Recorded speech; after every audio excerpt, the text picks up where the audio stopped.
All right, peace, everyone. Welcome to Beyond Breaking Barriers. I'm your host, Piper Carter, on Black Power Media. Before we get too far, I just want to double check. Are y'all able to hear me? If you can hear me, just put like a thumbs up in the chat.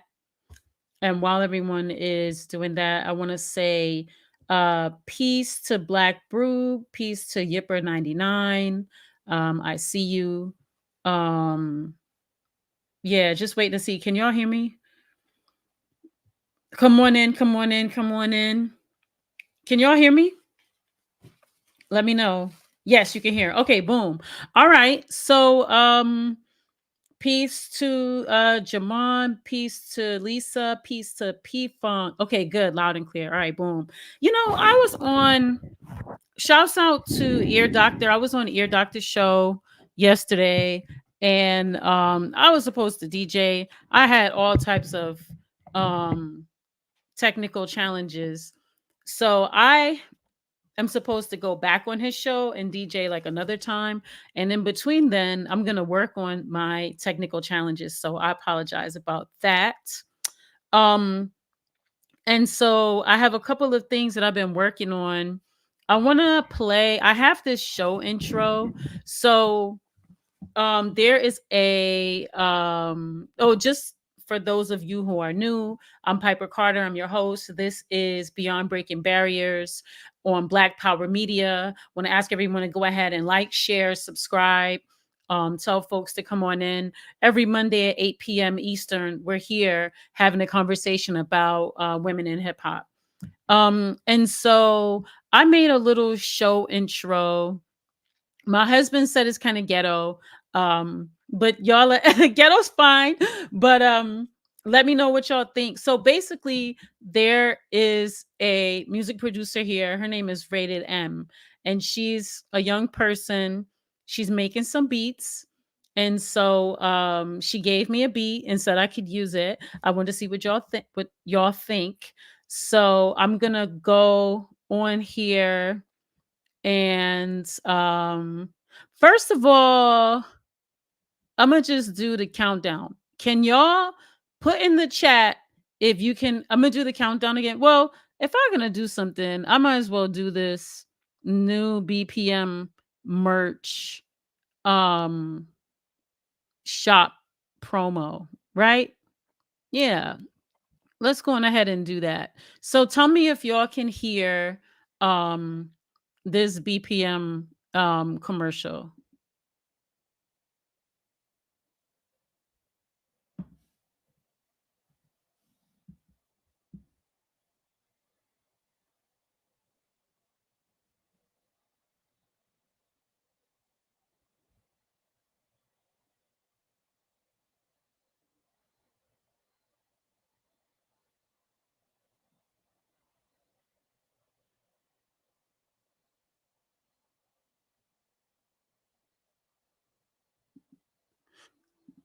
Okay. Could y'all hear that? I don't maybe it didn't have sound. No sound, right? Okay, let me try another one. I just cuz I want y'all to be able to hear, so what about this one? Hmm.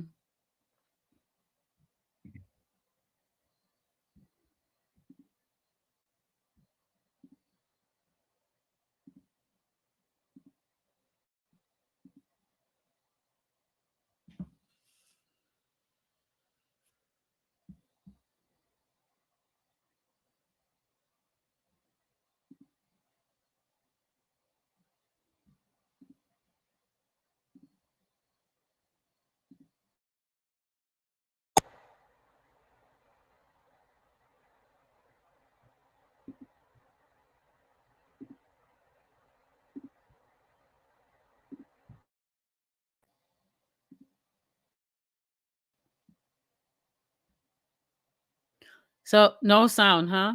Can y'all hear me? No sound. Can y'all hear me talking?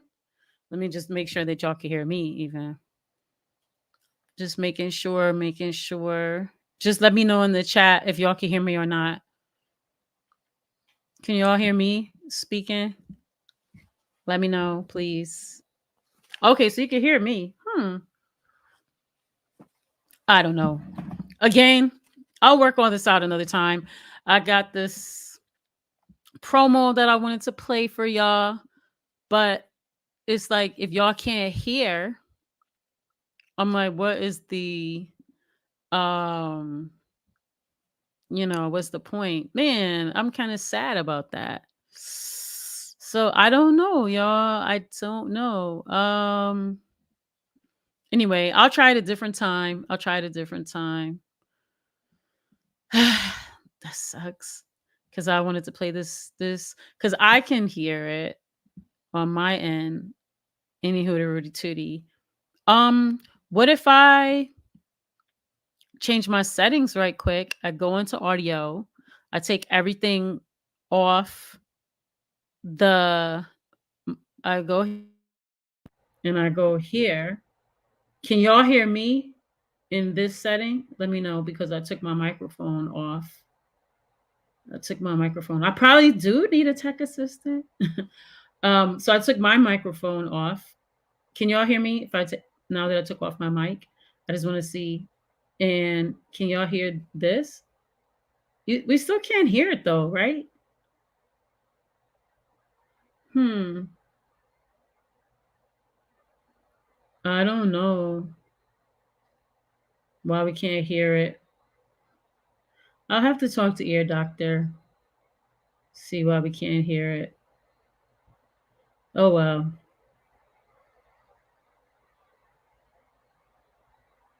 Anyway, well, get you some merch.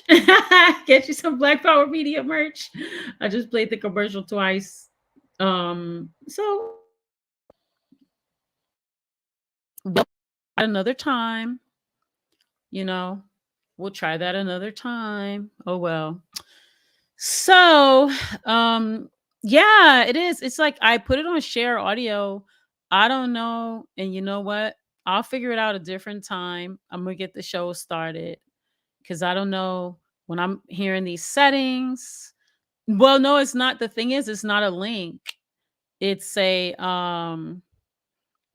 it's like inside of the StreamYard. It's like videos that are uploaded inside the StreamYard. So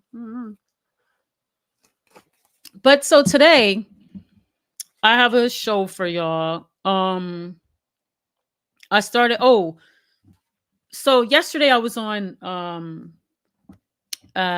Sunday. So go back and check out yesterday's show with the ear doctor. Shouts out to the ear doctor and pretty dope Dia.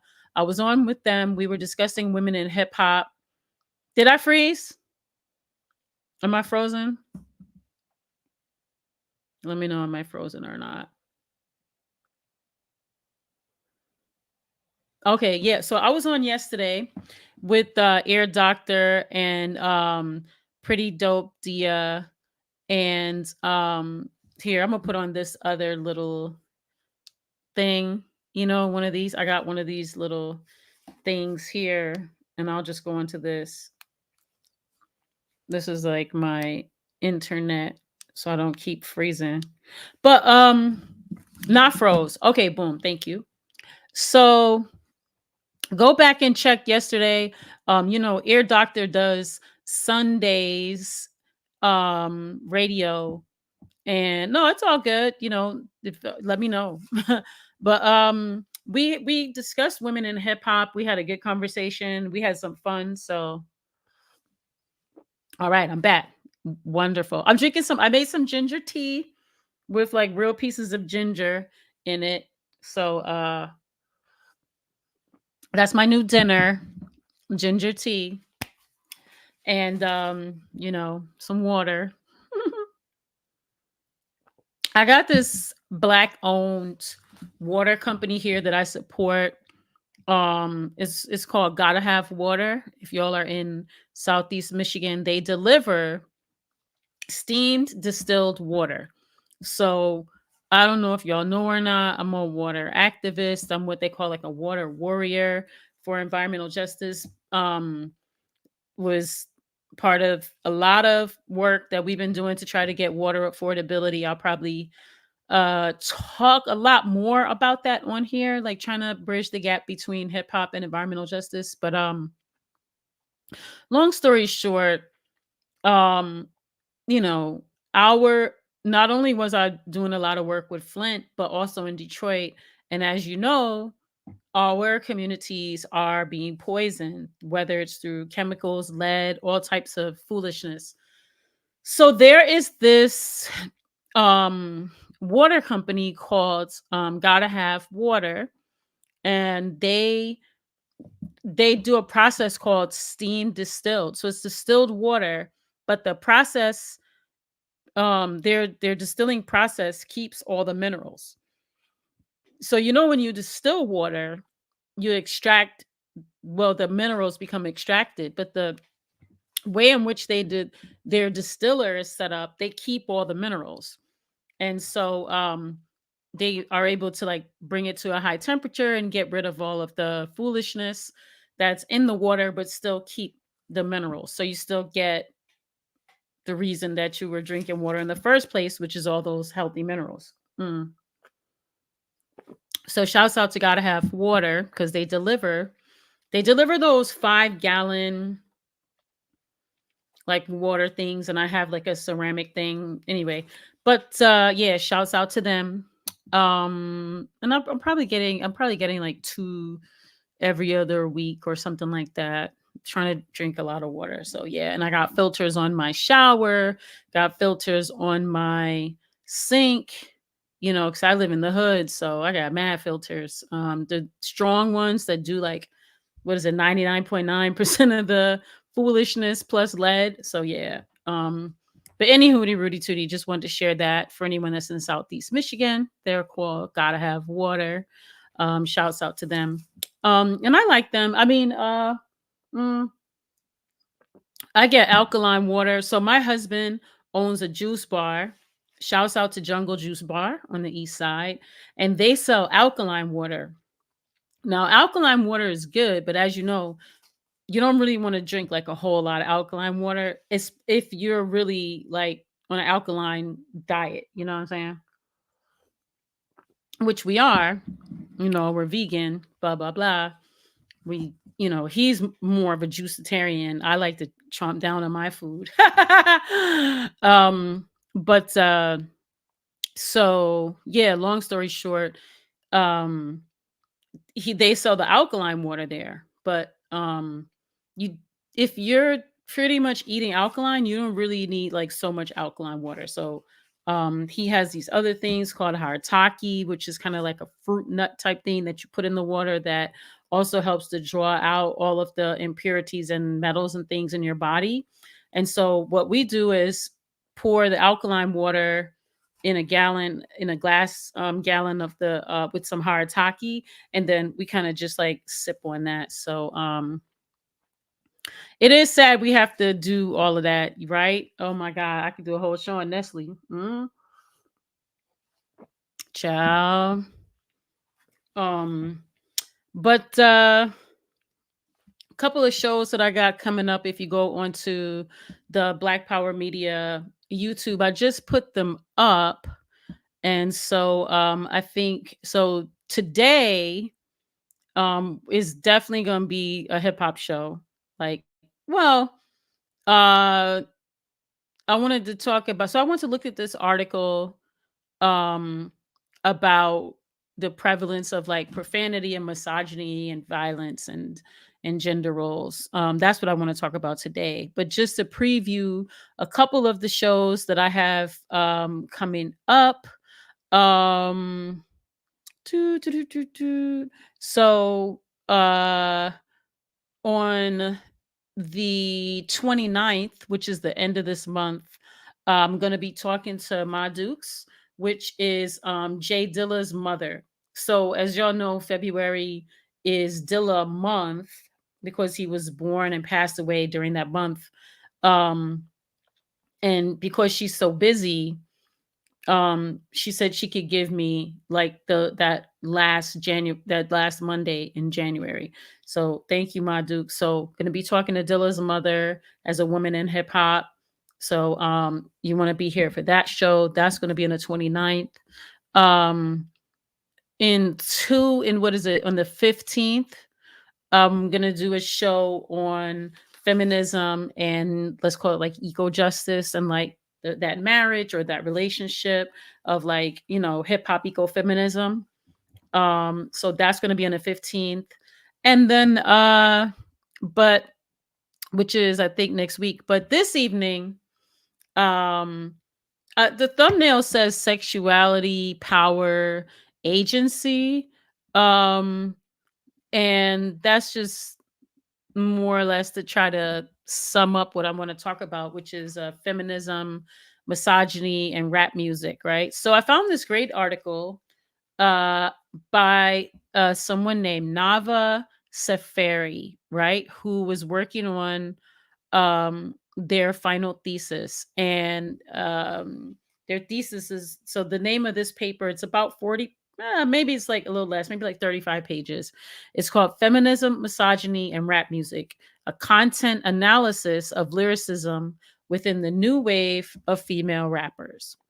So I think where I actually would like to start, which I think is, it's interesting. I For me, I think it's important to kind of just like define a little bit like what I mean by some of these words, because there could be like a difference in the way um we interpret some of these words, right? So um I got some definitions floating around. So profanity, if I say profanity, so profanity is commonly found in hip hop music, and it's the profane, right? We're talking about words that, well, I'm a Gen Xer, so I'm out myself. When I was a kid, we called them cuss words or curse words.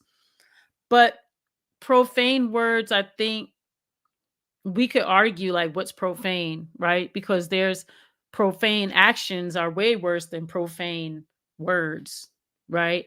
But in the scope of this conversation, if we're talking about like profanity, I think I would include possibly curse words, but for me, I don't necessarily consider like curse words as profane as like words that are put together to harm, or words that are meant to diminish people's humanity.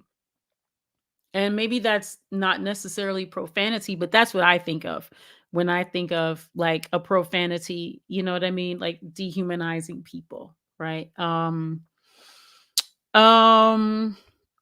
Yeah. So for me, it's not really like explicit language, right? Because sometimes you need explicit language because it's a better descriptor to speak about profane acts that people do, right? Or profane situations that people experience.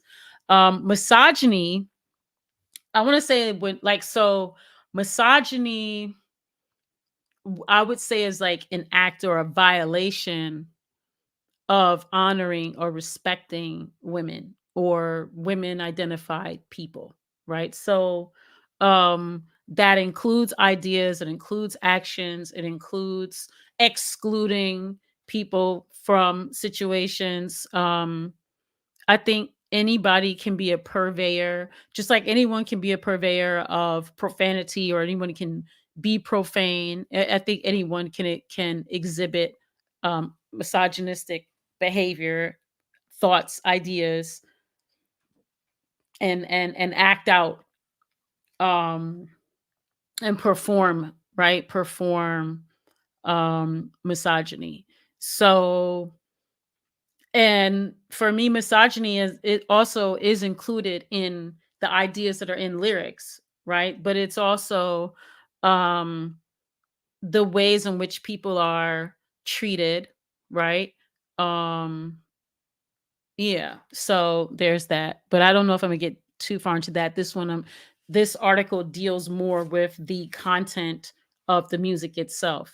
Um and then violence. So violence is an interesting word. I think in the land of social justice, when people say violence, I think sometimes they're talking about like a physical act, someone put their hands on someone, but then I think it's also the way people treat one another, like again, the way people are excluded. Um, it could be according to Taraji, the way people are paid and treated on a movie set, but violence is one of those words that can, depending on the person saying the word, can take on some different levels of meaning. I think for me, if I'm talking about violence, I am speaking more about intent, although I'm not saying that it's impossible to be unintentionally violent, right? But for me, more times, I would say I would attribute intent connected to violence. Um, yeah. Uh, and then the article is also gonna talk about like, this idea about gender roles. I think if we're looking at where we are in 2024, we've, you know, I think when she speaks of like this third wave of hip hop feminism, if you look at some of the earlier works in hip hop feminism, they kind of focused more on like how do these women, identify themselves? Do they identify themselves as powerful, as compared to their male counterparts? And then I think in the mid 2000s up until more recently, it's been a lot of sexual exploration, women being allowed, if you will, or just taking the opportunity to explore sexuality and different ideas of sexuality and power and and you know flipping the idea of like a woman's place or the idea of how women like should behave, right? And so this article is going to kind of deal with a lot of that. So I'm going to show you the article. So let me go on ahead. First I'm going to check the chat because I've been talking a lot about definitions, and I want to make sure that we are all together here. So yes, peace. To Sith Lord Prince. Yep. I want to say peace to Rao's pasta sauce. Um, Yuri says reinforce traditional gender roles, right? Oh, peace, sugar booger. Um, what else? Okay, boom. So I'm gonna share this, and also to I make like if I think like a comment is offensive, I'm not I'm gonna ignore it. So okay, boom. Let me do this. I'm gonna go back over here to do my share in my present mode. I'm gonna share my screen. Go here. So, and I'll go back and forth between this article and the chat. Am I sharing? Okay, boom. I'm sharing. All right. So, I'll make it a little bigger. Let me see how that looks to y'all. Can y'all see that a little better? It's tiny, huh? Let me try to make it a little bigger for y'all. Let me do, let's see. Let's see. Is that better? Oh, it can even go a little better. I mean, it can even go bigger, can it? Let's make it a little bigger. And now let me make sure I can see it. Um, okay. There we go. So again, this article is a thesis. The student's name was Nava Safari. If I'm not mistaken, I think this is 2020 when this is done. It's called Feminism, Misogyny, and Rap Music, a content analysis of lyricism within the new wave of female rappers.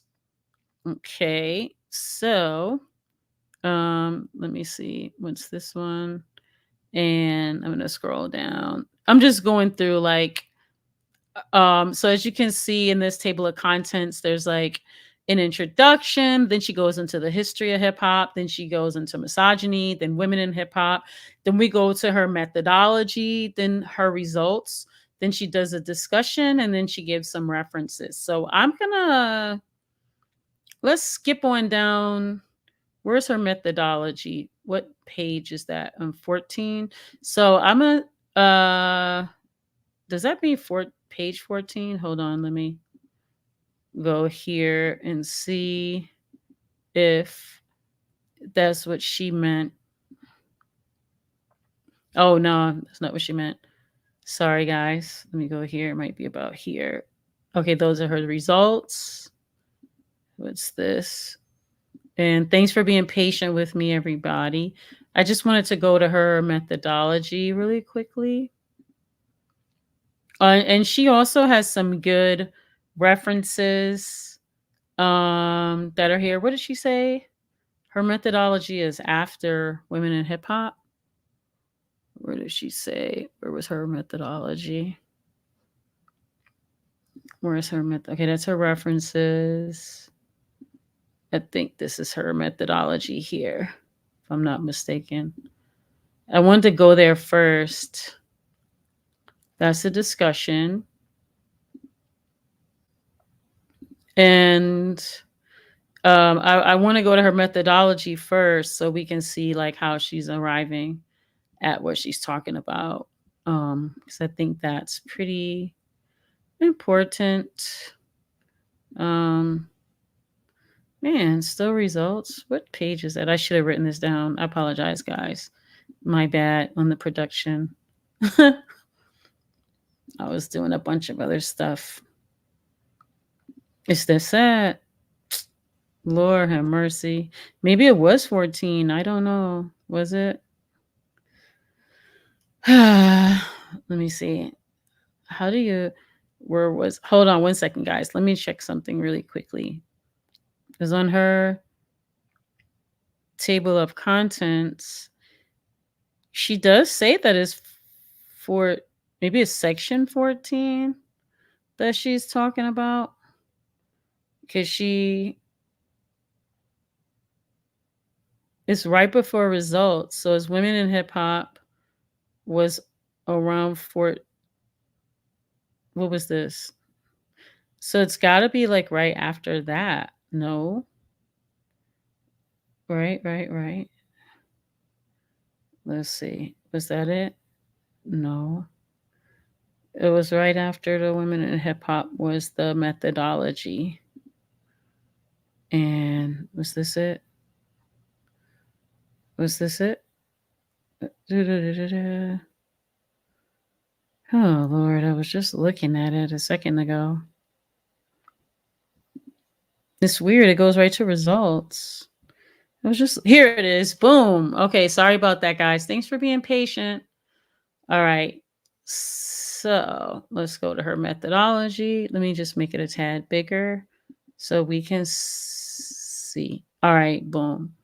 All right.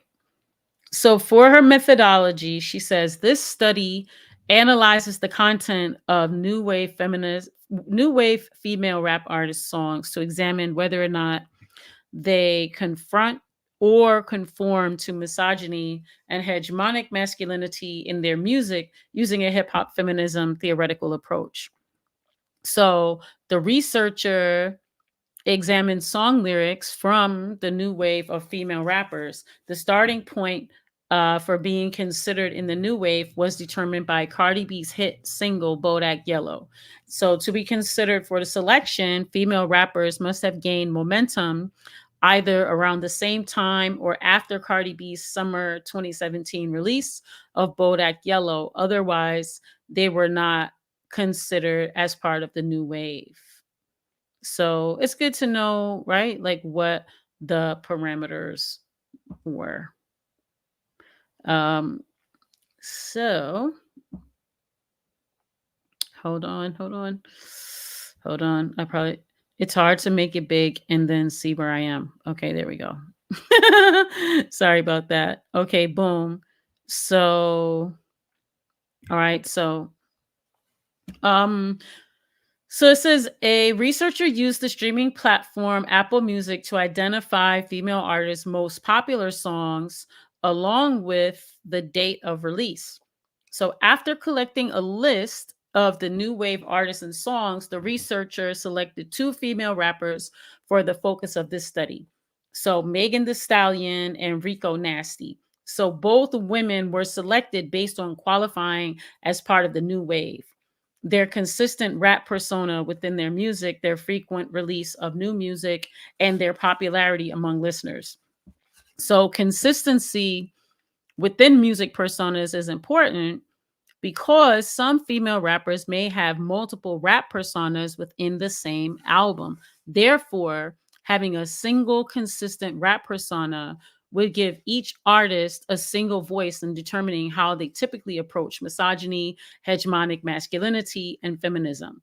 In an interview with Genius titled The Many Flows of Megan Thee Stallion, Megan described that each of her albums carries a different rap persona.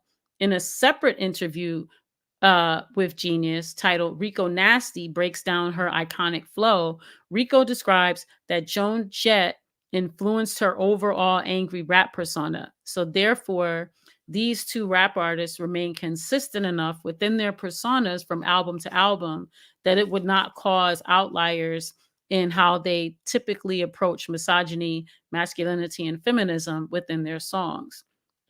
As for consistency when releasing projects, these two artists qualify for selection because they have less than one gap year in between the releases of albums and singles. Consistency in releasing new music is a valuable measure because some artists may take years to release new music. This current content analysis focuses on two artists who are playing an active role in the music industry. So I think it's good to, understand the methodology, right? So it says the researcher analyzed music statistics to determine the number of streams and views an artist received, along with social media presence, which was determined by the number of followers a rapper has. At the time of analysis, Megan Thee Stallion was the 10th most popular in the world while spending 58 weeks on the Billboard 100.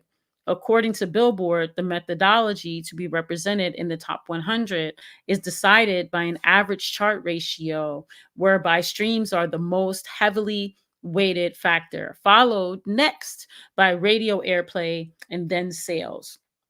And that's how Billboard came to its calculations in this week's race for the Hot 100, number one in 2020. So Rico Nasty, however, was not represented on the Billboard 100 at the time of the analysis. As for social media presence, Rico has 1.6 million followers and Meg has 14.3 million followers on Instagram. Rico Nasty's YouTube channel has over 100 million views, and Megan Thee Stallion's YouTube channel has over 800 million views. Although Rico Nasty's success is not on the same level as Megan Thee Stallion's success, the researcher chose to include her songs in the analysis because her hyper-masculine persona shows a parallel to Megan's hyper-feminine persona. Rico and Megan are very different artists, which adds a balanced range to the content analysis. The researcher argues that both artists are very young and new to the hip hop industry. Therefore, this content analysis would allow someone to see how these artists change over time. After identifying the rap artists to study, the researcher began the content analysis on their songs. So the songs were considered for analysis if they were released after Bodak Yellow. And since this song marks the paradigm shift in rap music, once songs were selected, they were analyzed based on words and phrases that met the requirements of misogyny, hegemonic masculinity, and hip hop feminism as defined in the literature review. To identify misogyny, the researcher analyzed the words bitch and hoe, along with how many times the artist referred to other women as less than, described other women as being hateful or jealous, and described physical violence threats towards other women in the 10 songs. For identifying hegemonic masculinity, the researcher analyzed the term nigga along with braggadocio, overall violence threats, and financial independence in the 10 songs. Lastly, to identify hip hop feminism, the researcher tracked general independence from others, particularly men, and sex positivity in the 10 songs.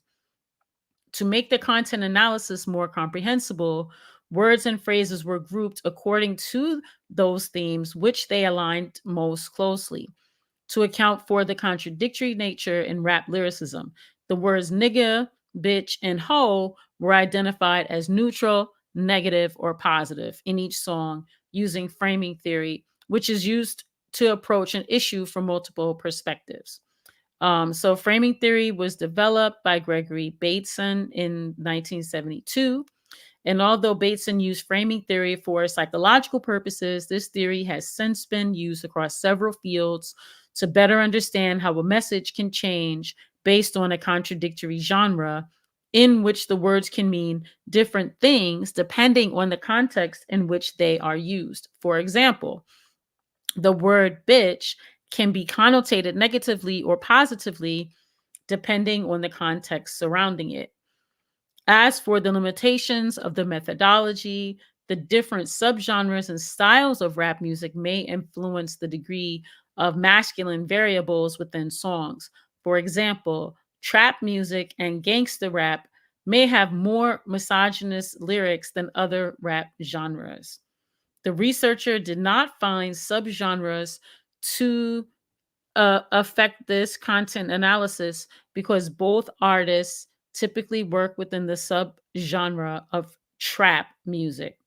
So I'm gonna stop sharing for like a second and go back over here to the chat and just see if folks have anything on this methodology. Also want to say peace to Big Teal. Doo, doo, doo, doo, doo. Right. And so thank you for saying that Obsidian thought about I'm gonna put you up there because yeah, uh we have catapulted into another era. So just yeah,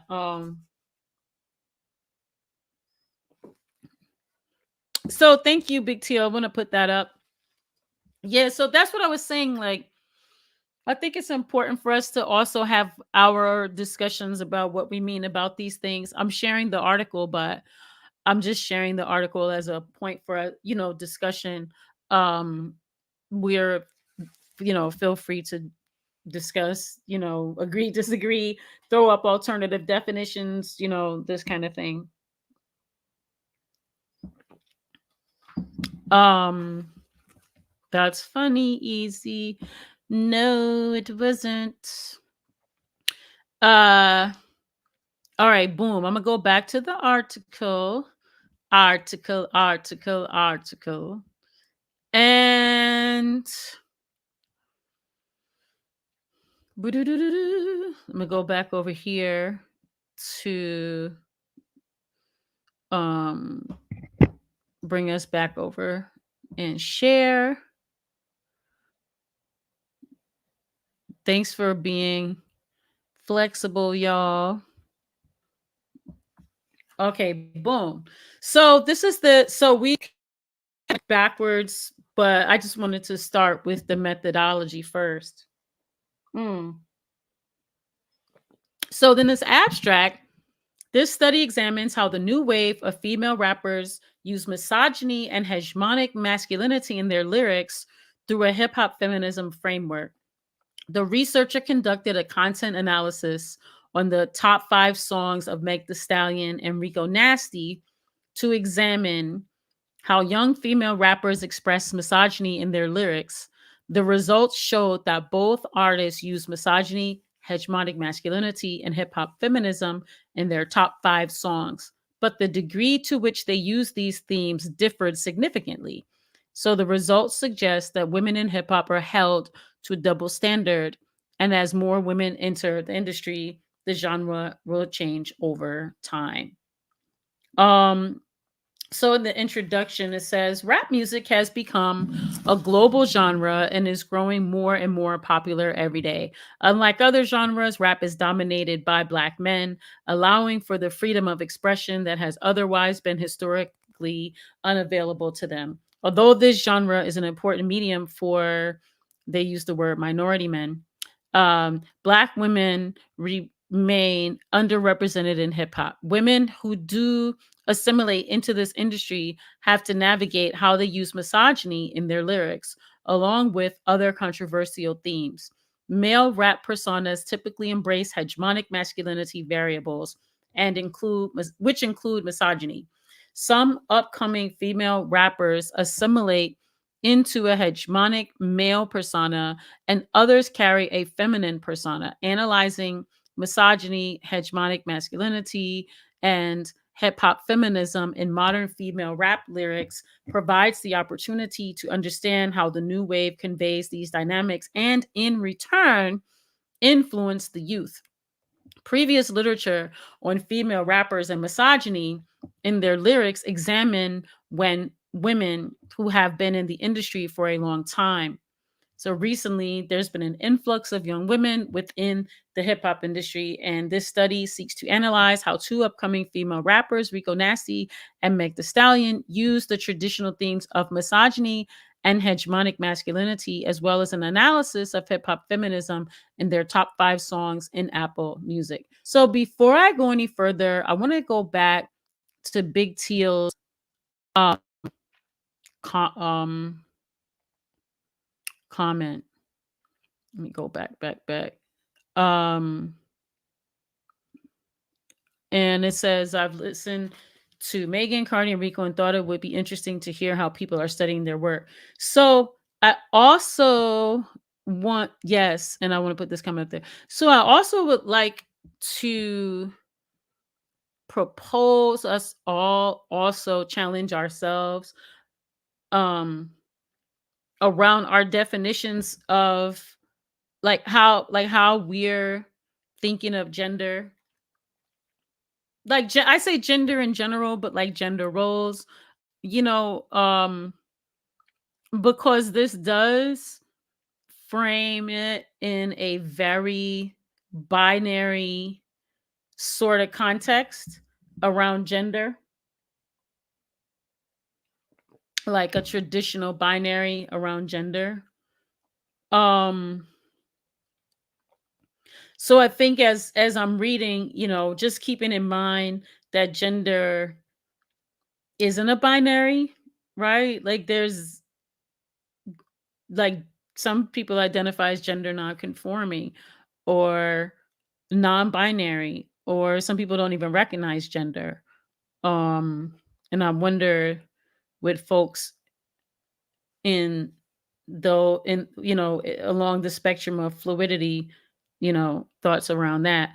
But yeah, just wanted to acknowledge that this conversation does center uh on the binary.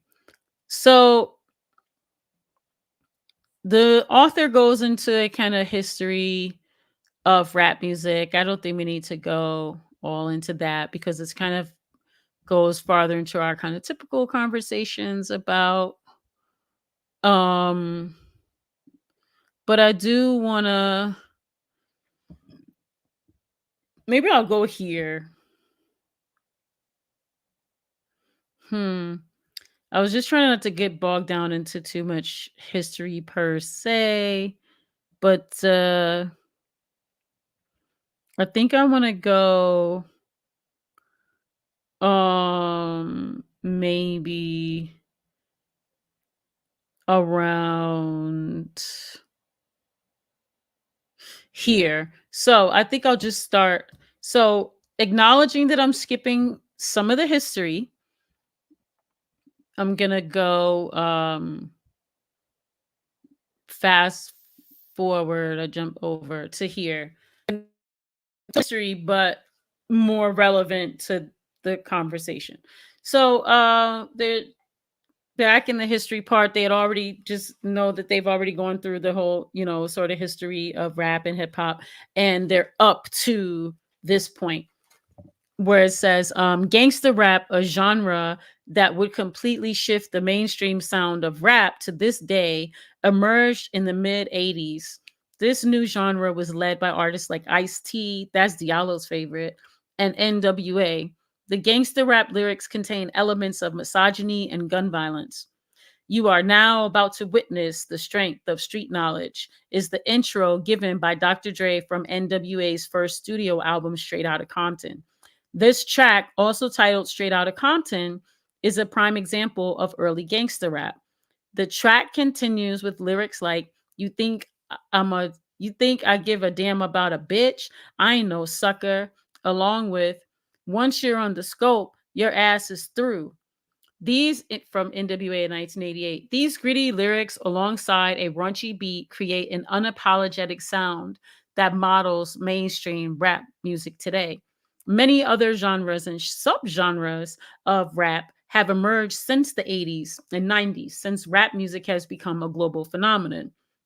Despite growing in popularity, the themes expressed in rap music have remained controversial. One theme that has remained persistent in hip hop is misogyny. So she goes on to talk about misogyny in rap. So Adams and Fuller define misogyny as the hatred or disdain of women, an ideology that reduces women to objects for men's ownership, use, or abuse. It diminishes women to expendable beings. Misogyny has been around for a long time and continues to be pervasive throughout society. Although rap originated in the 70s, misogyny in rap songs did not emerge until the 80s with the introduction of gangsta rap. Artists like Ice-T and NWA created this subgenre that paved a model for future violent and misogynistic subgenres such as modern trap and drill music. Weitzer and Kubrin found that misogyny was present in 22% of all platinum albums from 92 until 2000. And think about that's like 20 years ago. When discussing misogyny in rap, it is important to remember that rap music is race music. This race music genre originated from the lack of acceptance of Black American men into mainstream culture. Matthew Aware argues that the reason why misogyny is profitable and persists in hip hop is because of the concept of Black hegemonic masculinity. Hegemonic masculinity is defined as heterosexual men's dominance over other males and females, hyper competitiveness, and the appearance of strength and independence. Oware argues that Black men did not have the status and resources to copy white heterosexual hegemonic masculinity. Therefore, they created Black hegemonic masculinity, which took the strong Black man character and added a cool pose and frame of mind. Joseph Ewudzi claims that hip hop became a masculinized space because it helped the male participants on stage to perform their masculinity, especially their heterosexual desires. Rap music provides a medium for Black American men to express their masculinity and dominance in a society where white heterosexual men maintain a majority of the power structure. Hip hop provided these men with an opportunity to tell their side of the story. Black American men pioneered hip hop and continue to carry this genre today. Therefore, misogyny in rap music, like much of history, is tied to race. Although misogyny in rap takes on many forms, it is easily identifiable through the use of the words bitch and hoe or hoe. These words originate from the popular stereotypes of the sapphire and Jezebel.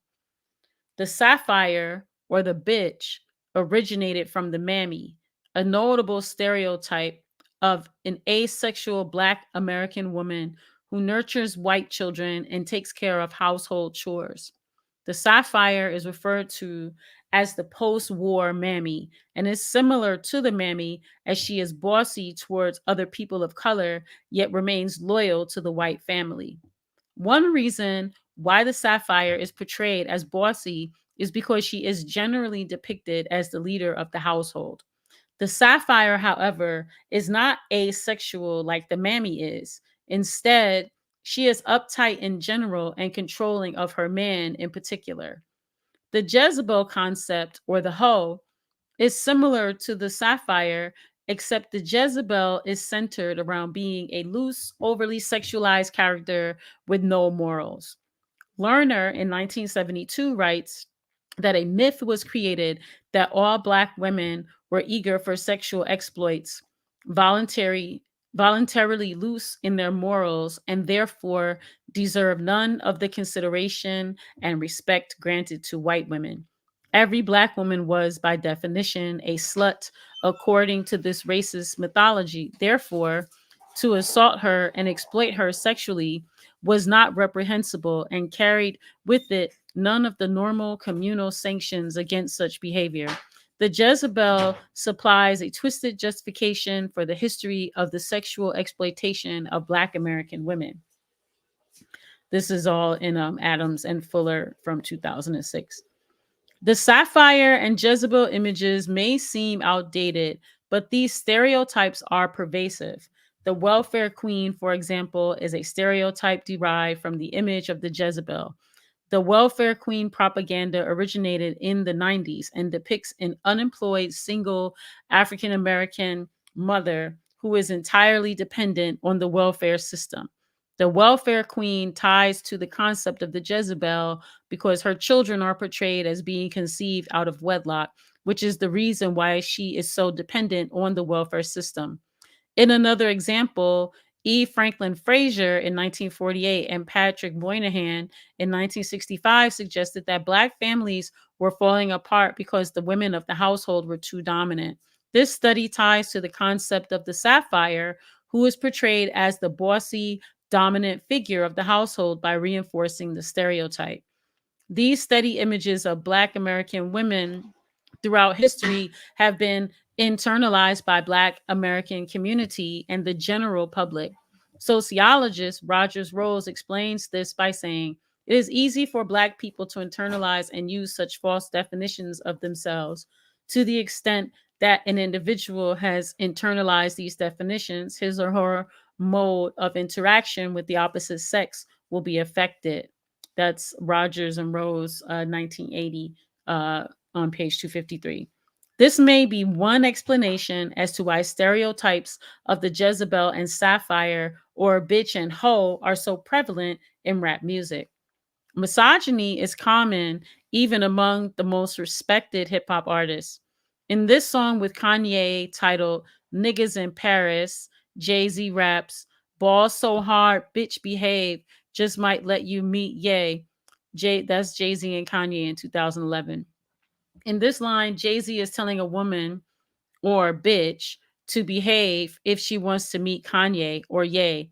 Even J. Cole, who is often compared to conscious rapper Kendrick Lamar, has misogynistic lyrics. In his song titled No Role Models, Cole explains that the women in LA are either sisters or hoes. He raps, out in Hollywood, bringing back 5 or 6 hoes. Fuck them, then we kick them to the door. That's J. Cole in 2014.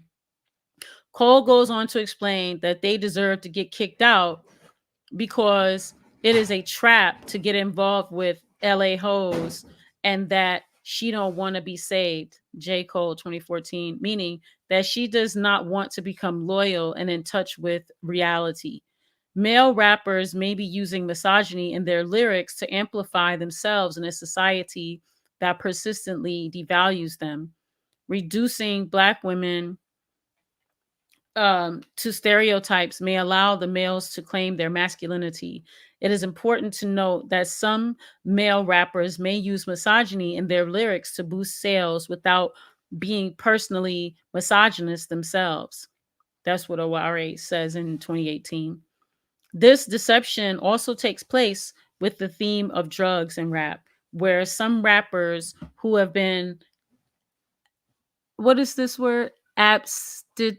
Sorry, I didn't recognize it. Mm. Where some rappers who have been abstinent their entire lives will still mention drugs in their lyrics, along with misogyny and sexism. Sociologist Matthew Aware identified braggadocio, violence, homophobia as attributes of hegemonic masculinity. Aware defines braggadocio or bravado as when an artist proclaims he is the best at something, possesses expensive material items, and receives adulation because of his superstar status. In his song titled Got a Blast, TK raps, smoke 'em down like a damn swisher. Fuck a thought, cause I need my bands bigger. That's from 2017. In the first line, TK uses slang to describe killing his opponent. In the second line, he explains that a thought or an openly sexual woman will distract him from accumulating money. In just two lines, TK embraces the themes of misogyny, materialistic braggadocio, and violence. Other elements of hegemonic masculinity are pride, strength, and control. In his song Red Ops, which stayed on the Billboard 100 for 13 weeks and has 124 million views on YouTube, 21 Savage raps, I'm a real right blood and these niggas counterfeit. And y'all say real street nigga, y'all ain't on no block. 21 Savage, that's 2016. 21 Savage is expressing his pride in being a real blood, unlike posers that are not from the streets. Aware argues that authenticity is central in Black hegemonic masculinity and that being street, not suburban, is important. Although the rap industry embraces misogyny and hegemonic masculinity, women have always been a part of hip hop. However, it was not until the 90s that women became more recognized in the rap industry. Today, there are more female rappers than ever before as they continue paving their way through this male dominated genre. I'm going to just stop sharing for a second and go back over to the chat so I see if folks are in or um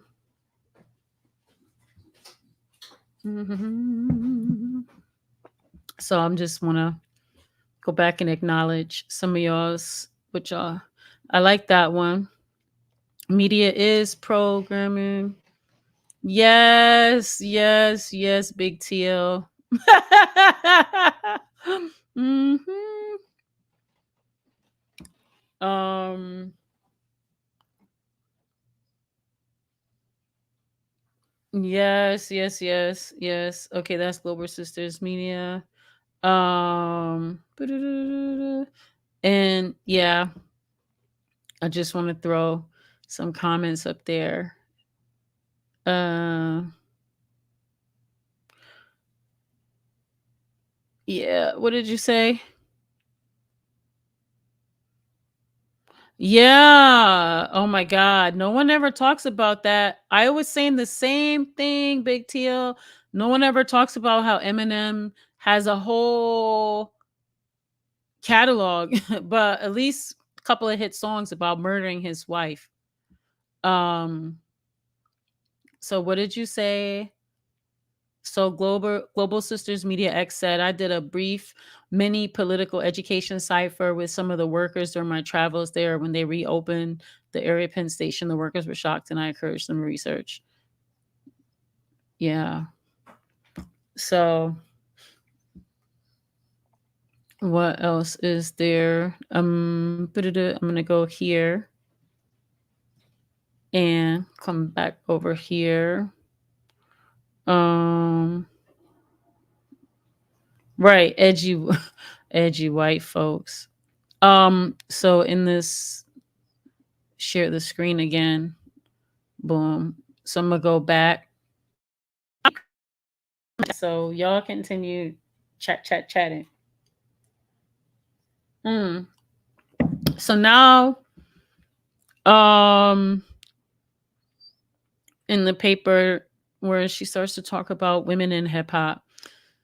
Women have always been present throughout the history of hip hop, though they have received less attention than their male counterparts. Before rap became a genre, women such as Lady Pink participated in the graffiti craze, as well as B-girls such as Baby Love, who elevated breakdancing into popular culture.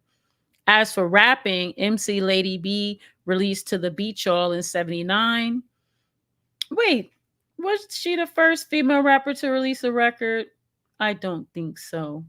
Didn't was Let's check our facts because I'm thinking that MC Sharrock was preceding that. But so another woman who set the course for rap was Sylvia Robinson, founder of Sugar Hill Records. Sylvia predicted that hip hop would become profitable if rappers created physical copies of their music.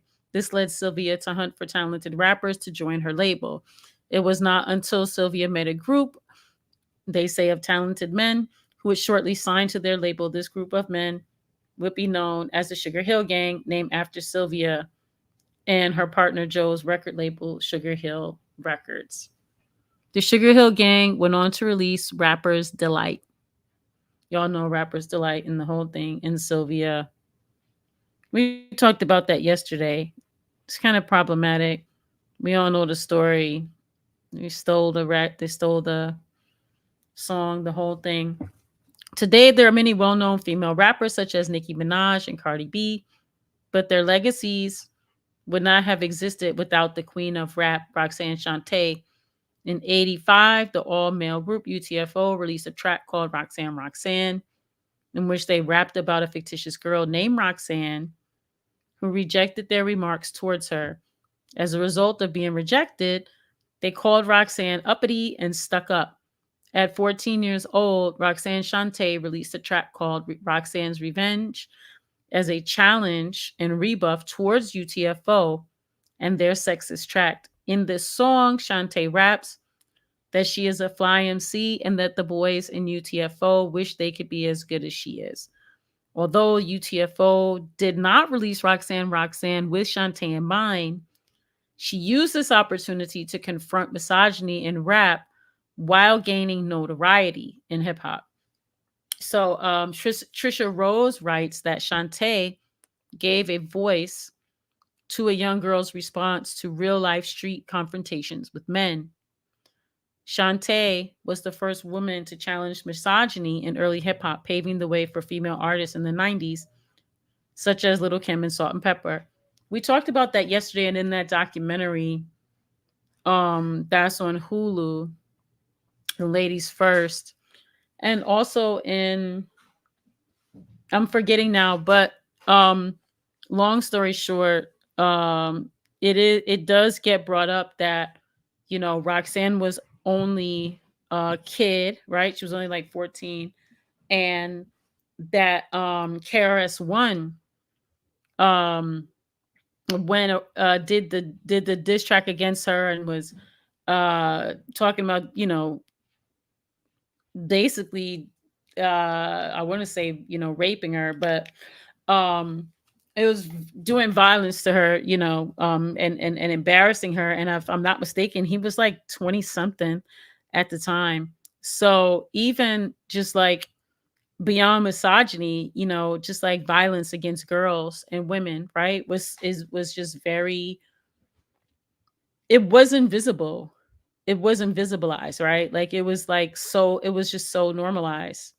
Um So, with the rise of rap music as a global genre, a rise in female rappers has inevitably taken place. One female rapper who remains a key figure in hip hop is Nicki Minaj.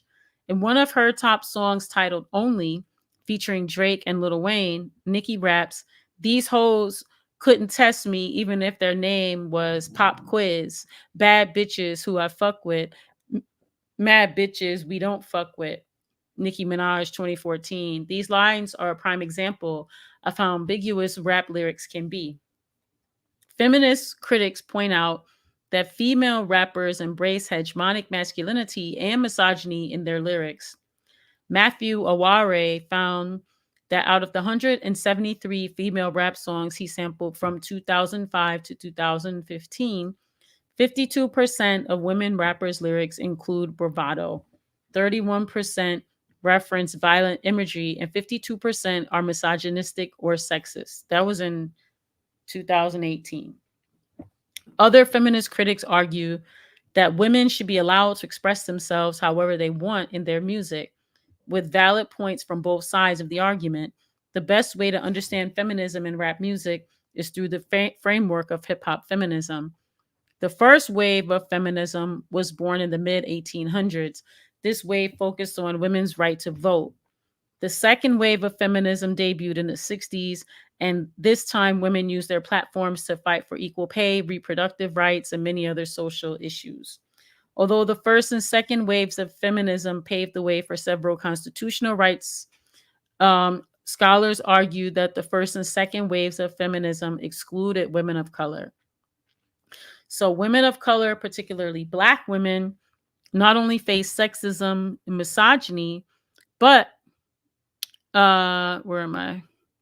They also face structural and cultural racism. Kimberly Crenshaw coined the term intersectionality to explain to the public the unique circumstances that women of color face in America. Intersectionality is defined as the interactivity of social identity structures such as race, class, and gender in fostering life experiences, especially experiences of privilege and oppression. Intersectionality dismisses the assumption that racism and sexism are mutually exclusive and instead focuses on how they work together to create a distinctive form of oppression. Mm. Around the 70s and 80s, third wave Black feminism emerged, and these feminists focused on the framework of intersectionality. It was not until the 90s that Black feminists began criticizing female rappers for sexually exploiting themselves in their music. However, younger third wave feminists embraced sex positivity in hip hop. This disagreement created a generational divide, and the younger third wave feminists broke off to create hip hop feminism. So, feminist scholar Aisha Durham, we got to get her on this show, describes hip hop feminism as a cultural, intellectual, and political movement grounded in the situated knowledge of women of color from the post civil rights or hip hop genre who recognize culture as a pivotal site for political intervention to challenge, resist, and mobilize objectives. Mobilize collectives. Although hip hop feminists and traditional Black feminists disagree on sex positivity, they agree on most aspects of Black feminism. Matthew Aware explains that both groups share the goals of intersectional analysis, examining the linkages between gender, class, race, and sexuality. However, hip hop feminists account for contradictions among individuals from the hip hop generation.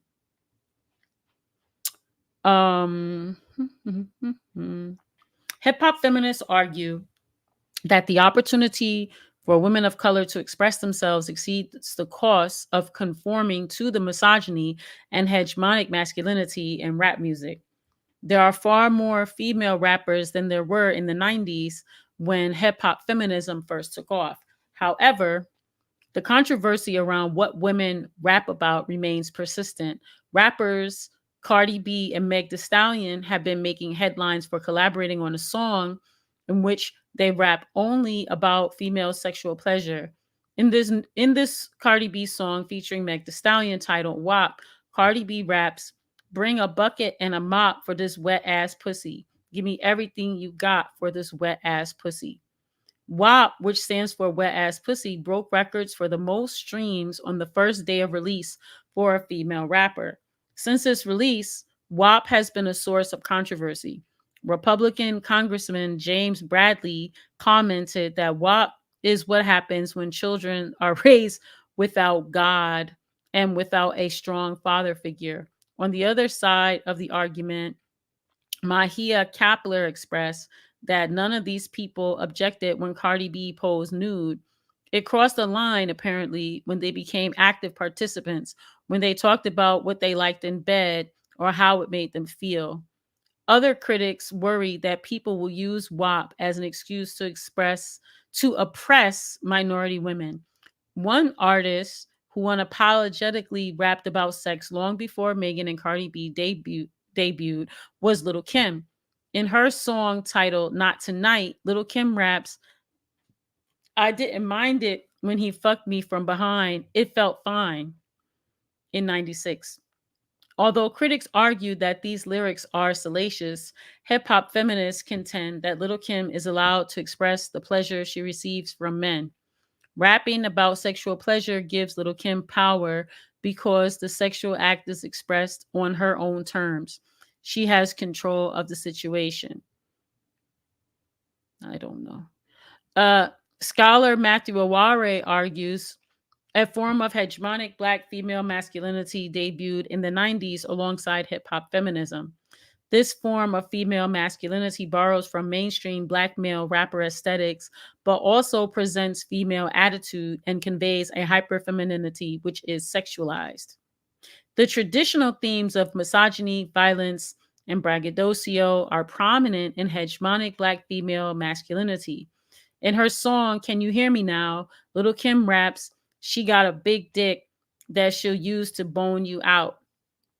That's from 2003. So Aware argues that these types of verses use an authentic hypermasculinity that is popular in rap music.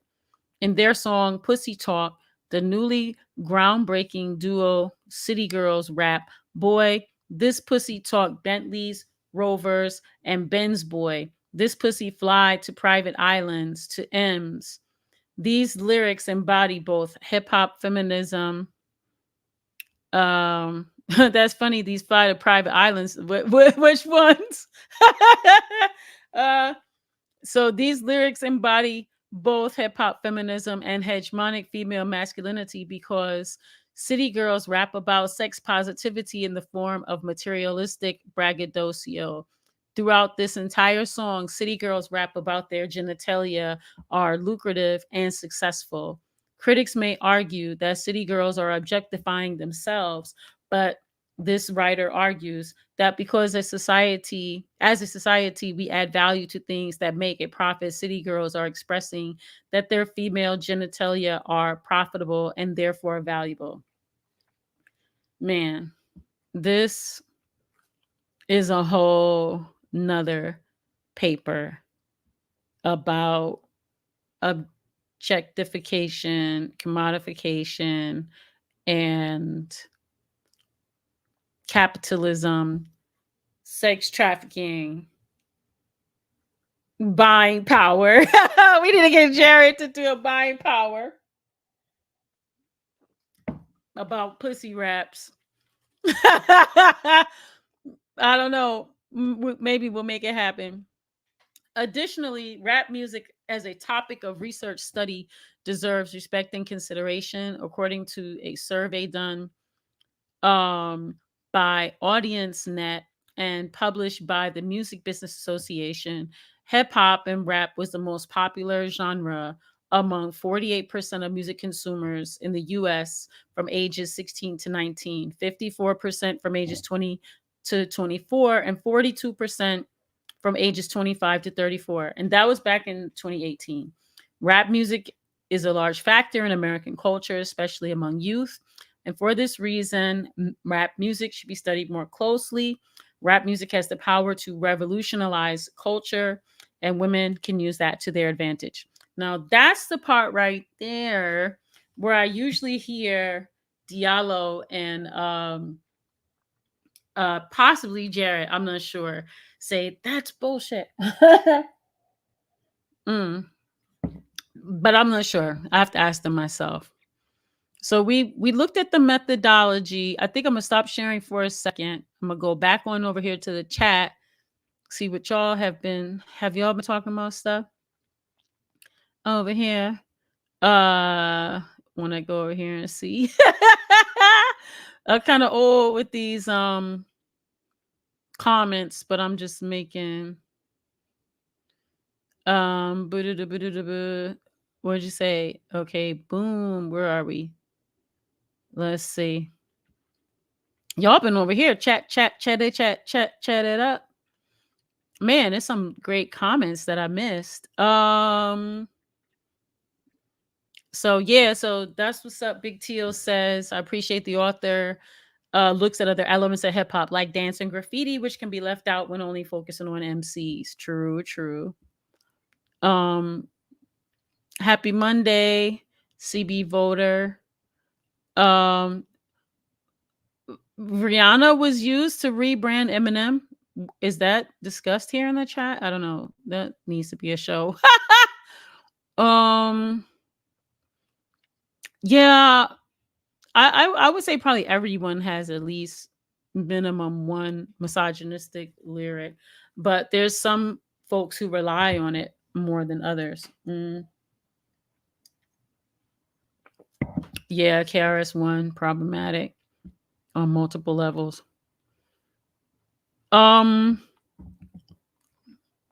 Wait, Nikki has wait, you said so Big Tail says Nikki got a song dissing Rosa Parks for sitting down. What song is that? We might have to do a show on that.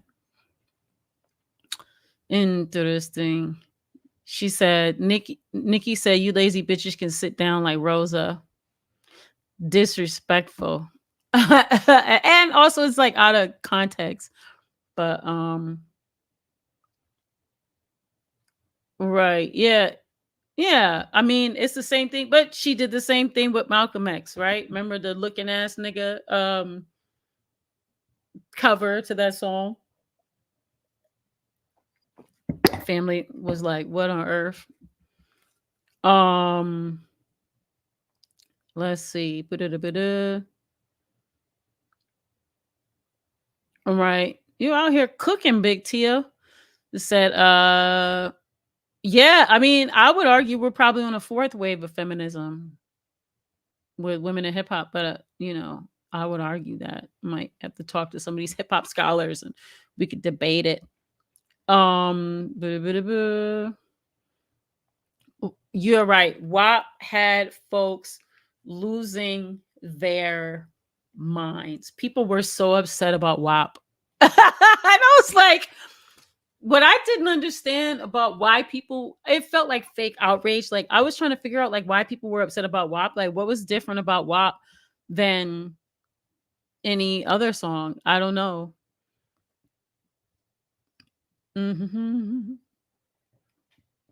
Excuse me. I'm just looking through all these comments that's out here. Oh, okay. Global Sisters Media asked for me to share the document. I just shared it in the chat. Again, I'll be doing these different articles. So Jaman says maybe not revolution, but maybe a form of female liberation. Yeah, I don't know.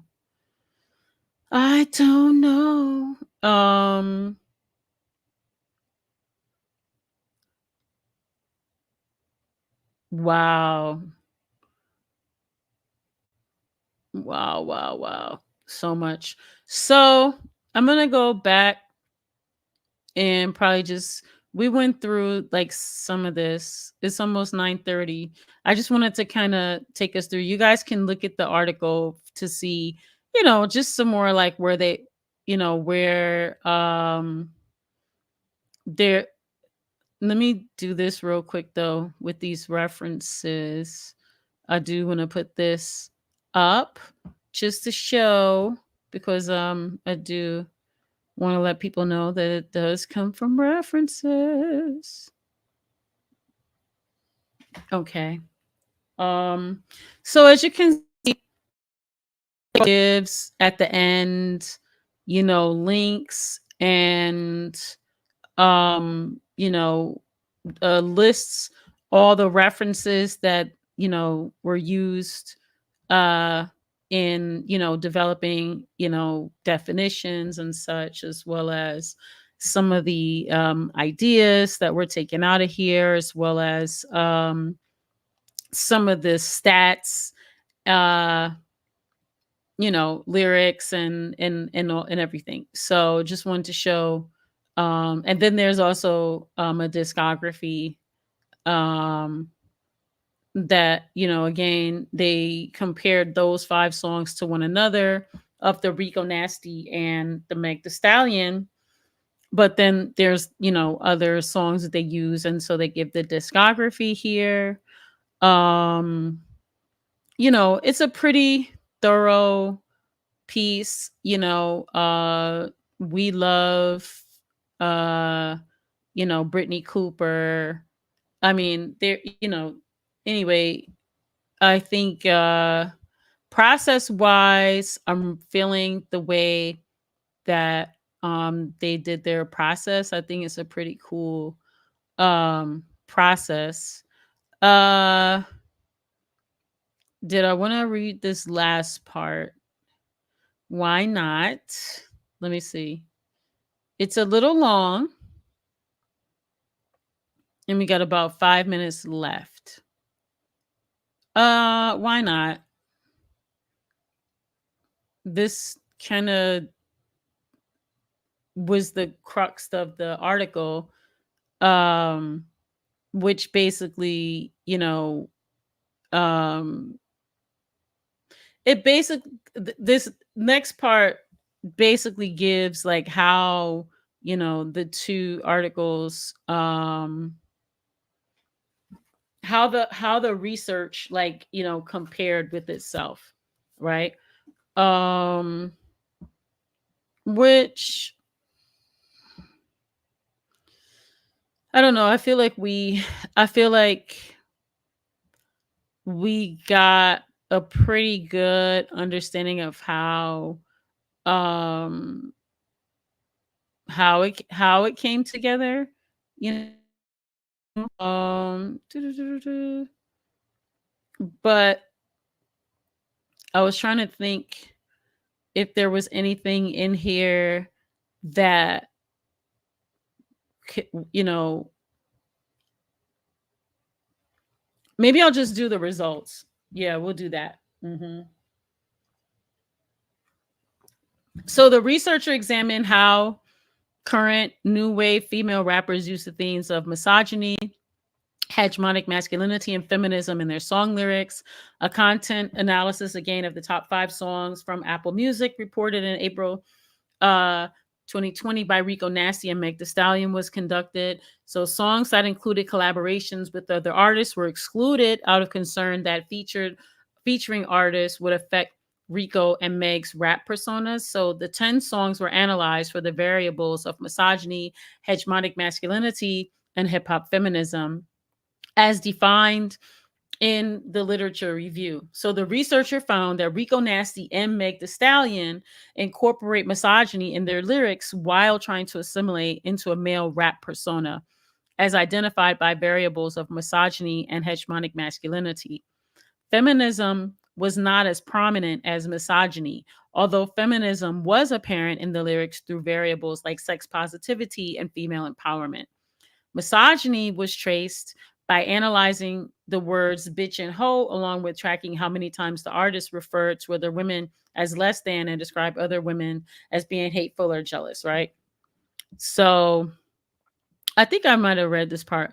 So here. I want to go down because that they kind of went through that in um wait, let me go up here. They kind of went through that in there. Well, they did go through it, but anyway, so it says where's this last part here? Hold on. Okay, so Yeah, misogyny was traced by analyzing the words bitch and hoe, along with tracking how many times the artist referred to other women as less than, describing other women as being hateful or jealous, and described physical violence, threats towards other women in the 10 songs. The word bitch appeared a total of 108 times in the 10 songs.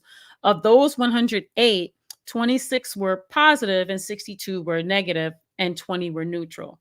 The word hoe was connotated negatively in each case and was only apparent a total of 5 times in the 10 songs.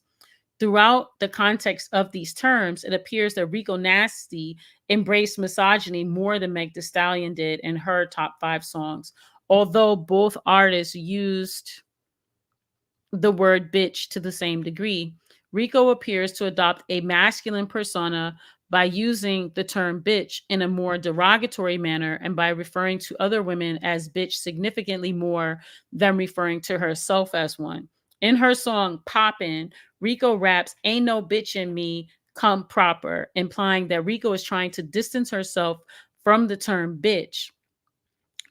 Megan, on the other hand, appears to adopt a feminine persona around the term bitch by using it to refer to both herself and other women at a similar rate, and by referring to other women as bitch when they appear to be a threat towards her relationship with men. In her song BITCH, Megan raps, "You really want me to whoop the hoe that you fucking with if I find her. And them bitches ain't gonna give it to you right." Megan Thee Stallion in 2020. So, although the context in which Rico and Megan frame misogynist terms are different, both artists tended to react to other women in an overwhelmingly negative connotation and viewed other women as threats and haters in their song lyrics. So Rico Nasty embraced misogyny in her top 5 songs re- through referring to other women as less than in all 5 songs, describing other women as being hateful and or jealous in all 5 songs, and describing physical violence, threats towards other women in 2 of 5 songs. Rico used the word bitch a total of 57 times. Bitch was negatively connoted a total of 36 times, in which she referred to other women, and positively connotated a total of 7 times, 5 of which she referred to herself, and 2 of which she referred to other women. Bitch was neutrally connotated a total of 14 times. The word hoe was used once and was negatively connotated. Every time a word was negatively connotated, Rico referred to other women. And most of the time, if the word was positively connotated, Rico referred to herself. In her top song on Apple Music, Smack a Bitch, Rico raps, "Smack a bitch today. Thank God I ain't have to smack a bitch today," expressing physical violence toward other women. Although the lyrics do frame Rico as having relief, not having to partake in the physical violence, they also imply that physical violence against women is commonplace. In the song Counting Up, Rico raps, "I'm the bitch with the long hair and the top off." In this case, she uses bitch to empower herself by referring to her physical beauty and expensive car. Yet in the same song she raps, "It's upsetting that these bitches think they better than me," in which she uses bitches to refer to other women as less than herself. Meg Thee Stallion also embraced misogyny in her top 5 songs. Megan referred to other women as less than in all 5 songs and described other women as being hateful and or jealous in 3 out of the 5 songs. Megan described physical violence, threats towards other women in 1 out of 5 songs. Megan used the word bitch a total of 51 times. Bitch was negatively connoted a total of 26 times, in which she refers to other women, and positively connotated a total of 19 times, in which she referred to herself. Bitch was neutrally connotated a total of 6 times. Hoe was used 4 times, and each referring to other women in a negative connotation. Every time a word was negatively connotated, Megan referred to other women. And every time a word was positively connotated, Megan referred to herself. In Captain Hook, Megan raps that she will break a hole in half like a Kit Kat if they try her, expressing physical violence toward other women. In her song Savage, Megan raps that she is still that bitch, connecting the term bitch with authenticity and implying that she is still the same woman as before. Yet within the same song, she raps that she is kicking these bitches out they spot, implying that she is better than other bitches, which is why she has the power to remove them from their spot. Hegemonic masculinity was traced by identifying braggadocio, overall violence, threats, and financial independence. The term nigga and the context in which it was used was also analyzed. Nigga was used a total of 27 times in the 10 songs. Rico Nasty embraced hegemonic masculinity by using these terms more than Meg Thee Stallion did in the 10 songs. Rico's persona appears to associate closely with the male rap persona. In Trust Issues, Rico raps, rich bitch in the passenger, implying that women are accessories to make herself look better, while Rico is the driver in control, much like in male rap lyrics. Rico referred to her sex life with men in only one song, but appears to sexually objectify women in her lyrics. For example, in Counting Up, Rico raps, begging for the kitty on his hands and knees, implying that her male sexual partner is begging for her female genitalia. In her song Trust Issues, however, she raps that bitches are on her dick, in which Rico is sexually objectifying other women by using them to make her appear more desirable with disdain for their feelings towards her. Rico also seems to rap about herself as one of the boys by assimilating into male rap culture and referring to men as her friends or equals. Megan Thee Stallion identified with hegemonic masculinity to a smaller degree than Rico did in her 5 songs. Megan appears to rap about men as her sexual partners in her lyrics by positioning her relationship with men as sexual and personal. Megan remained consistent with her feminine rap persona. Rico Nasty embraced hegemonic masculinity in her top 5 songs by asserting braggadocio in all 5 songs, expressing overall physical violence, threats, in all 5 songs and expressing financial independence in all 5 songs. Braggadocio was expressed through materialism and narcissism. In her song Trust Issues, Rico raps, car paid in car paid full in cash and you riding in a rental, implying that she has a lot of money, therefore she is better than you. Violence appears to be tightly associated with Rico's masculine rap persona, which she aims towards both men and women. In 2 of the 5 songs, Rico refers to a gun violence, which is a popular topic in trap music. In Counting Up, Rico raps, talking shit on Instagram, that pistol make you log off, implying that trolling her on social media could result in violence and ultimately death.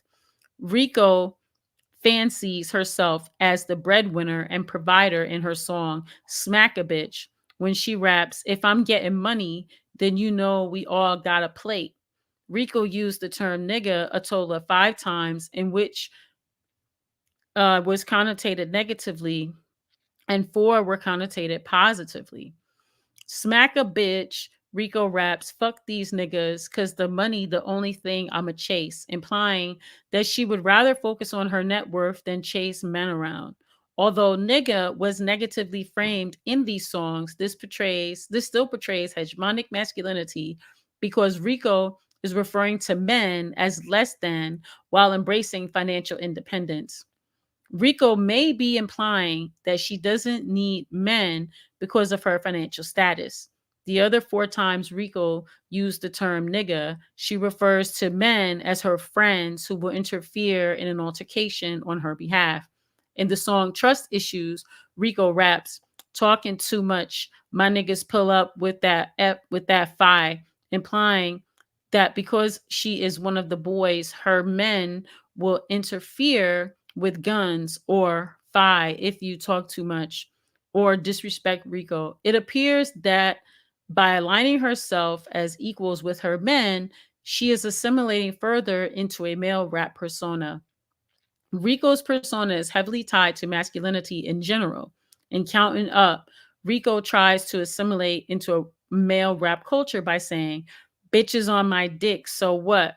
It don't matter because I'm steady counting up," implying that women love her, although it does not matter to her because she's too busy counting her money.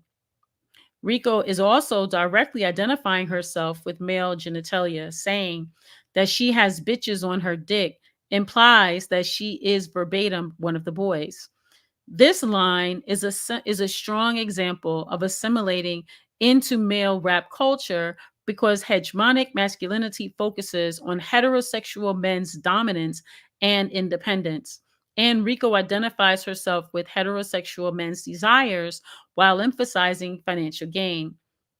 Given the analysis of her top 5 songs, Rico Nasty appears to adopt a full rounded hegemonic masculine persona. So, this was the chart that was used when the writer was saying that they made this chart.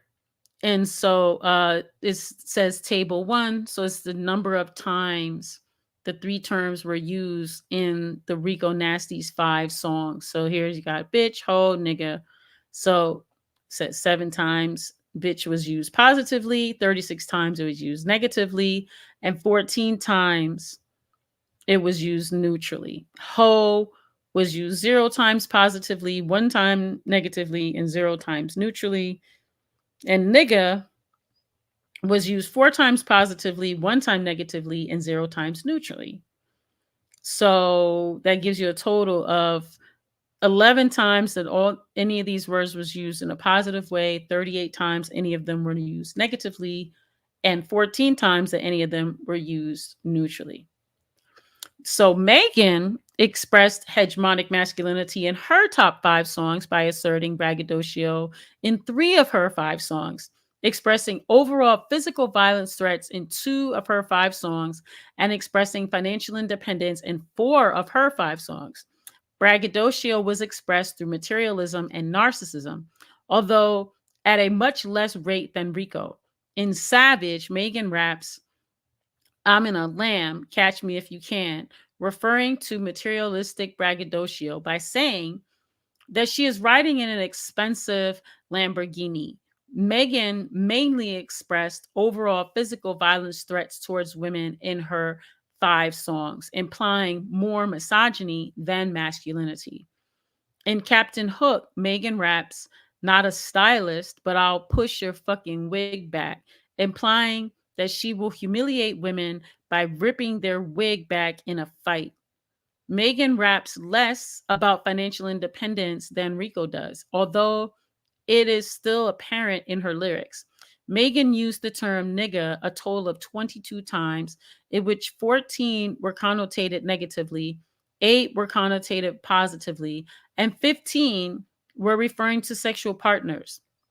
In Savage, Megan raps, "Had to X some cheesy niggas out my circle like a pizza," implying that she kicked some men out of her circle for being cheesy or tacky. All 8 times that nigga was connotated positively were in the context of sexual partners. In Sex Talk, Megan raps, "I love niggas with conversation that find the clit with no navigation," implying that she enjoys men who give her sexual pleasure without her having to guide them through it. Although Megan uses the term nigga in her lyrics more than Rico does, Megan frames her relationship with men as sexual and personal, which shifts her rap persona as feminine, not masculine. Megan also identifies with female genitalia regarding how she makes men feel, whereas Rico takes on the persona of a heterosexual male, receiving disassociated pleasure from women with disregard for their personal pleasure. So, this is the table number 2, which is the number of times these that Meg used these terms in her 5 songs. So again, bitch was used 19 times positively, 26 times negatively, and 6 times neutrally. Ho was used 0 times positively, 4 times negatively, and 0 times neutrally. And nigga was used 12 times positively, 15 times negatively, and 0 times neutrally, which was a total of these terms being used positively 31 times, negatively 45 times, and 6 times neutrally, which is interesting because, well, they already said it that Megan is using the words a bit differently. So, it says hip hop feminism was traced by identifying general independence from others, particularly men, and sex positivity in 10 songs. So Rico expressed less feminism than Megan did, with 2 of her 5 songs referring to general independence and 1 of her 5 songs referring to sex positivity. So Rico appears to associate financial independence and sexual glorification notably more than general independence and sex positivity, which ties back to her hegemonic male persona. Megan expressed feminism by referring to general independence in all her 5 songs and referring to sex positivity in 4 of her 5 songs. So Megan was less self-referential in her lyrics about sex than Rico was. And unlike Rico, Megan rapped about her sexual encounters with other women without exploiting them. Although Megan presented strong feminist messages in her lyrics, she still assimilated into hegemonic male culture by elevating oral sex and being self referential in her lyrics, although not to the same degree as Rico. So Rico Nasty expressed feminism in 2 of her 5 songs by asserting general independence and in 1 of her 5 songs and expressing sex positivity in 1 of her 5 songs. So Rico rapped about financial independence in all 5 songs, but barely mentioned general independence from others, particularly men. In her song Smack a Bitch, Rico raps, I don't need your opinion, do what the fuck I want, implying that she makes her own decisions and does not like it when others try to control her. It appears that emphasizing financial independence instead of general independence redirects to Rico's hegemonic male persona. It seems that Rico's male persona is strengthened by not mentioning independence from men, given that she identifies with heterosexual men and focuses on her relationship with them as friends. As for sex positivity in her song Counting Up, Rico raps, begging for the kitty on his hands and knees, implying that her sexual partner is begging for her female genitalia on his hands and knees. So this is the only time that Rico has mentioned a male sex partner and identified with female genitalia in her 5 songs. So Rico centers her sexual lyrics around glorification more than positivity. She seems to rap about receiving sexual pleasure more from women while disassociating herself from them. And she only appears to rap about the sexual pleasure she receives, not the pleasure she gives back. Rico also refers to women as accessories that make her look better than if she were without them. The lack of feminist lyrics in Rico's 5 songs redirects to her hegemonic male rap persona. And Meg Thee Stallion expressed feminism in her top 5 songs by asserting general independence in all 5 songs and expressing sex positivity in 4 of her 5 songs. Unlike Rico, Megan referenced general independence from others, particularly men, notably more than she referenced financial independence. In her song BITCH, Megan raps, Ain't no nigga finna stop me. Independent, I got me. Hey, you know you can't control me, baby. You need a real one in your life. Megan is implying that she puts herself before anyone else, particularly men who try to stop her from achieving something.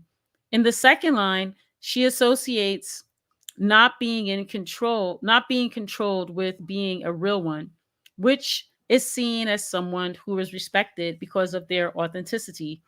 Megan is putting female independence in positive limelight by associating it with being real and strong. In the same song, Megan raps, I ain't turned into no bad bitch when you met me, boy. I been that. You trying to make me something that I ain't, and I ain't with that. Implying that she does not change for men and is in control when she is in a relationship with them. So Megan emphasized that she is in control of herself, and her relationship with men is a strong expression of female empowerment. Control is generally seen as a male attribute, but Megan shifts this to a female attribute. Sex positivity is another theme that Megan is notable for. In her song Big Old Freak, Megan raps, ain't nobody a freak like me. Megan frequently refers to herself as a freak, implying that she enjoys sex and performs well in bed. In the same song, Megan raps, come in the room and I'm giving commands. I am the captain and he the lieutenant, implying that she is in control of her sexual interactions with men. The variable control is receptive in Megan's 5 songs, especially when she raps about sex. Megan also appears to value oral sex over intercourse. In her song Captain Hook, Megan raps, mandatory that I get the head, but no guarantees on the penetration, implying that oral sex is mandatory for her, but intercourse is not. In the meantime, in this line, she appears to put her sexual satisfaction above her partner's. Male rappers tend to rap self referentially about sex, especially oral sex as well, although this line was more hegemonic than feminine. Megan appears to rap about her partner's sexual pleasure as well as her own. In her song Sex Talk, Megan raps, I want to see your body take your clothes off and rock that shit till you blast off, implying that she enjoys giving pleasure to her partner. It appears that Megan is less self referential than Rico when it comes to the topic of sex. Megan also values her body and compares it to a masterpiece that belongs in museums. When it comes to rapping about other women, Megan does not appear to sexually glorify them as Rico does. In her song Captain Hook, Megan raps, I be texting with a bi chick. We both freaky, just trying shit, implying that she is experimenting with other women. In this line, Megan refers to the girl she is texting as freaky, which is a positive characteristic in her lyrics. Megan's context when rapping about sex and independence appears to be positive and feminine, although she does present self-referential and hegemonic lyrics at times. This redirects to Megan's strong feminine rap persona. Um so this table number 3 is basically like both of the songs, like all 10 songs together. So collectively, they both use the word bitch positively 26 times, negatively 62 times, and neutrally 20 times. The word hoe positively 0 times, 6 times negatively, and 0 times neutrally. And the word nigga 12 times positively, 15 times negatively, and 0 times neutrally, with a total of 38 times for all the words, for all 10 songs, both of them. These words were seen or used positively 38 times, negatively 77 times, and neutrally 20 times. And then the paper goes into a discussion, which I think we kind of looked at already ahead of time. I'm going to stop sharing right there. I know I was doing a lot of reading and a lot of talking. I hope I didn't lose people with that. mm. Y'all are still here. So let me go back up here and see. Let's see. Okay, I'm going backwards. I didn't use the chat back and forth, so please forgive me about that. I'm gonna grab so Big Teal said, so bravado is determined by how you put down women and not how you lift them up. Yeah. Ba-da-da-ba-da-da-ba-da-da-ba-da-ba. So Global Sisters Media X said the similar research and analysis, excuse me, have been done regarding Caribbean dance hall culture, noises in the blood, orality, gender, and the vulgar body of Jamaican popular culture by Carolyn Cooper. So thank you for that. What else is it? Yeah. Um, let's see what else. What did you say? I wonder why these rappers need to present themselves as above others to have a persona in this genre of music. Mm. But again, I think that's what um was being described in the history part, where it says this has historically been a part of hip hop, this braggadociousness, which be, arguably has been male dominated, and so is arguably a part of male culture. But I'm not speaking for men. I'm just trying to tell you probably what the article was talking about. Um, what else is there? Says Adam of the D said, I'm not sure if Rico or Megan read into their own shit this deeply though. They may not. Do-do-do-do-do. What else do you say? Okay, so Global Sisters Media X says, oh, that was a in replying, right? To Yuri. It says they seem to be drawn by the persona and illusions proximity to capitalists like Trump or infamous fictionalized characters like Scarface, Frank White. Yeah. I mean, and again, right, big deal. So it's definitely reinforced a capitalist mode of production, right? Um, let's see.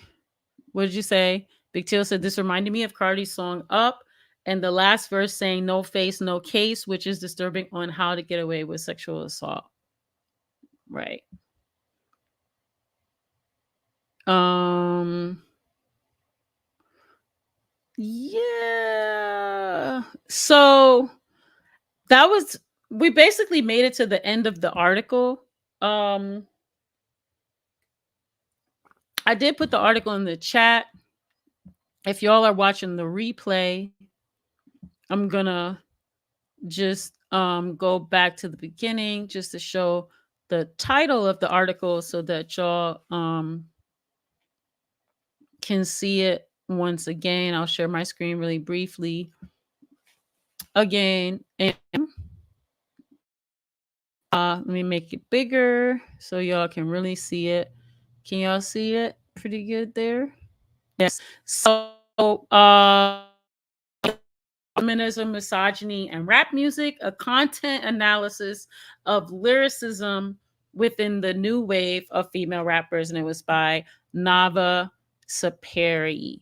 So I hope y'all enjoyed going through that article. I saw it and I was like, maybe the peoples on Black Power Media might be interested in this. I'm not sure. I'm gonna figure out how to play. I don't know why this video is not playing the sound that's inside of here. These are the video clips that are inside of the StreamYard for Black Power Media. But I do have a promo video that I made that I want to show y'all, but gotta work out the sound issues. So we'll have that for y'all next week. And I just want to say thank you to everyone. Peace, Sugar Booger, Big Teal, Jamon, Global Sisters Media, Yuri. Who else joined us this evening? Adam of the D, the Black Brew, and Dot Felis, even people who decided not to join the chat but were just lurking. Shouts out to you too. Who did I see here? Fantastico Banana Joe, the scientist. Y'all be having some names. Yipper 99. Just shouting out everybody that joined us this evening. I'm glad that y'all made it. To kick it for a little bit. Once again, next week, doing another article. I'm glad you enjoyed the discussion. Yeah. What did I say was next week? I gotta I said next week.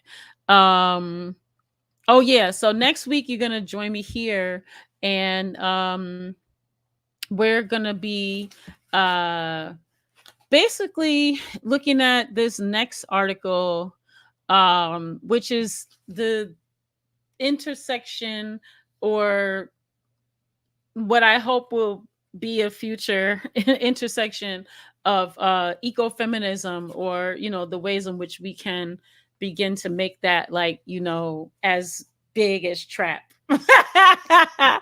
Yeah, so we'll see. And then the last week of this month, I'm going to be talking to Ma Dukes, who is the mother of Jay Dilla, and interviewing her. Um, what else? And I'm thinking of a topic for the 22nd. So I'm still working on that. I got a couple of things I'm trying to schedule an interview. But again, it's really difficult trying to get people scheduled. But I'm trying to schedule as many people as possible. I have like a long list of people to schedule. But want to thank everyone. If you go to the description, you'll see like how to contact everybody in Black Power Media. But definitely, support the channel. There's a Patreon, and then you can connect with people on social media. I'm on social media. Connect with me. Reach out, email me, let me know if you got topics that you want to talk about, if something happened in particular. And also just talk about, the keep updated on things. And then also I also have a podcast that I do on Tuesdays, my podcast, Piper Carter Podcast, over on the Detroit is Different podcast network. But if you go on to just look up Piper Carter Podcast, I'm gonna talk about Cat Williams on my podcast tomorrow. Something a little different, but yeah, so you can check me out at 8 as well. So just want to tell everybody thank you. Be safe out there. Happy New Year if this is your first time coming on here since the new year started. And yeah, enjoy. So and thank you for joining us here on Black Power Media. Again, my name is Piper Carter. This is Beyond Breaking Barriers. I'm here every Monday at 8 p.m. Eastern talking about women in hip hop. And I have guest features, I deconstruct articles, and I really work to talk about women in hip hop in a way that changes from just your regular commentary that you'll see on the internet. All right. So peace, everyone.